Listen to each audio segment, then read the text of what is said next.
3-4 sila. 3-4.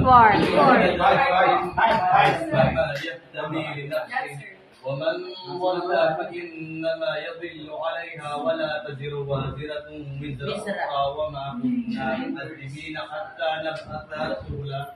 Whoever is only from the benefit of his own soul, and whoever is sinned is only the deception of his own soul. The burden of one cannot be the burden of others. Then Allah will not punish a nation except a messenger came to them.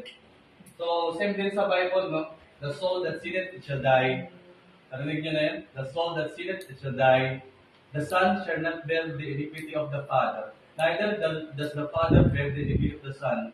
The righteousness of the righteous will be upon him. But if the sinner will turn and do that which is lawful and right, he will surely live. He will not die. So ibig sabihin nito, katulad ng maliit na paliwanag, yung taong naituwid ng Diyos ay parang benefit lang yun sa kanya. Pero sino naman yung ang niligaw ng Diyos? Ang nililigaw lang niya yung sarili niya. Pero yung kasalanan ko, hindi magiging kasalanan niya. Yung kasalanan niya, hindi ko magiging kasalanan. Bago natin pasukan itong topic na ito, kailangan magiging malinaw kung saan tayo nagkasala, saan tayo nagkamali. So, hindi paparusahan ng Allah subhanahu wa ta'ala ang nasyon, ang mga tao, kung walang message na nakaparoon sa kanila. Walang message na nakaparating sa kanila. So, ang topic namin dito, halos similar sa group 1, which is, in the church kasi sa amin. Sa kanila, non-Muslim. Tama yung sabi ni ma'am, na hindi pwedeng ikasal yung non-Muslim sa Muslim. Wala tankihul musyrikati hatta yu'min. And no wedding is approached when a person is a non-Muslim and a Muslim. Kahit gusto niya pa yung lalaki, walang jabakum. Kahit gusto niya pa yung lalaki, guwapo, etc. yung kanina, hindi talaga magiging pwede. Pinsan po. Yung pinsan po.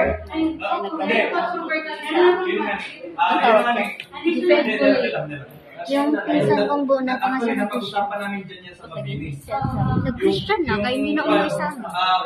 Student ni Stats YB. Kilala niyo si Tapos Stats YB? religious pa naman yung Yung dyan banda, may estudyante yan siya, naka-debate kami. Kasi ang sabi niya, pwedeng ikasal ang Muslim sa non-Muslim. Sakala mo Muslim yung non-Muslim kapag pagkatapos ka ng kasal. Sabi ko Guwapo kasi yung hindi. lalaki. Kuliya yun siya sa Arabic. Kuliya. Ibig sabihin kalin siya sa Arabic. Mas Sabi ko bawal hindi. kasi Kasi babae nakalaan sa Quran, wala tankihul musyrikati hatta yu'min. Hindi pwedeng ikasal ang Muslim na lalaki, halimbawa, sa non-Muslim na babae. Or yung Muslim na babae sa non-Muslim na lalaki. So hindi talaga pwede siya hatta yu'min. Maliban na lang kung naniwala na siya. Yun yung babae. Sige, Maria.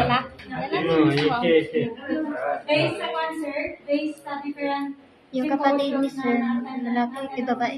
Paano Sir? parang doon sa sinabi nila, yung mga stats, Babae. sinabi nila yung Lalaki. stats is, Yung pwede kapatid daw ni yung Sir, non-Muslim lalaki. na Hindi, yung makakasal English sa ko ni Sir lalaki. Muslim. Tapos, Pero, nakapasal sa lalaki. Christian. Pag lalaki yung ikakasal sa babae. Pero, kasi siya ang magdadala sa babae. Pero pag babae, yung kakagusto sa non-Muslim is hindi talaga siya ito. Ang totoo niyan, yung sabi ni Mariam na symposium, hindi ako naka-attend doon. Number one, hindi ako naka-attend doon, wala tayo doon. Tapos, yung gano'n na pangyayari, hindi ko alam kung na-mention nila sa Surah Al-Baqarah na wala tankihul musyrikati hatta yu'min. Kasi klaro yan eh. Ang storya nun, may storya yun nung, kaya lumabas yung ayatan na yun, alam niyo nun, kaya bakit lumabas yung wala tankihul musyrikati hatta yu'min. Kasi sa panahon ng Propeta Muhammad sallallahu alaihi wasallam, may isang non-Muslim na lalaki, nag-convert siya ng Muslim. Nagsusunod siya sa Rasulullah, lahat na, nag-sunnat, nag-sambayan, lahat na. So Muslim na talaga siya. Pero bago pa siya mag-Muslim, meron siyang karelasyon ng non-Muslim, nakikipagtalik sila, etc. Tapos yung hindi na pinapansin ng lalaki, yung babae, kasi nga Muslim na siya, bawal ang zina, fornication, so na-offend yung babae. Na yung babae may mga lalaking kuya, kapatid, na pinangulatan, pinagpupulatan ng mga lalaki na yun, kapatid na lalaki, yung Muslim na lalaki. So, umabot yung usapan na yun sa Messenger of Allah, sallallahu alaihi wasallam, sa Propeta Muhammad sallallahu alaihi wasallam. Bali, doon na nangyari yung ayatan na, lumabas na yung ayatan na wala tagtihul musyrikati, hatta yu'min. So, hindi pwedeng ikasal yung Muslim na lalaki sa non-Muslim na babae. Doon na lumabas. Hindi ko alam kung na-mention ito sa seminar nila Mariam.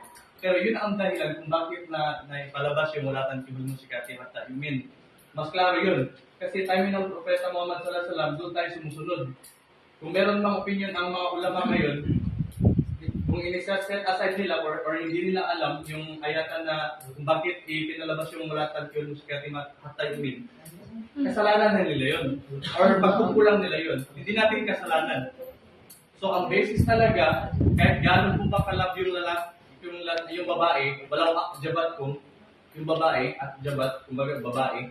Ang lalaki naman, akjabat kung kapag lalaki. Pwede talagang matuloy ang kasal kung non-Muslim yung partner mo. Kailangan pag-Muslim mo na siya, hatta yu'min, kailangan maniwala mo na siya bago yung matuloy ang kasal. So, pasensya na mo rin, pero wala talaga ako rin sa... I wish to be in your company. I wish to be in your company doon sa seminar. Pero, dapat mag-debate to, bro. hindi. Walang debate mangyari. Kasi ito yung atin sa Muslim, yung karapatan ng non-Muslim sa atin. Udun niya sa bilir at ikabil hikmah. Wal-mawt idatil hasana. Wajadilum billati yaksan. Invite all to the way of the Lord with wisdom and with beautiful preaching. And argue with them with the best possible argument. So, ganun tayo. Kailangan, wala tayong, kung mangyari yung discussion, yung debate, hindi natin yan. Set aside natin yan.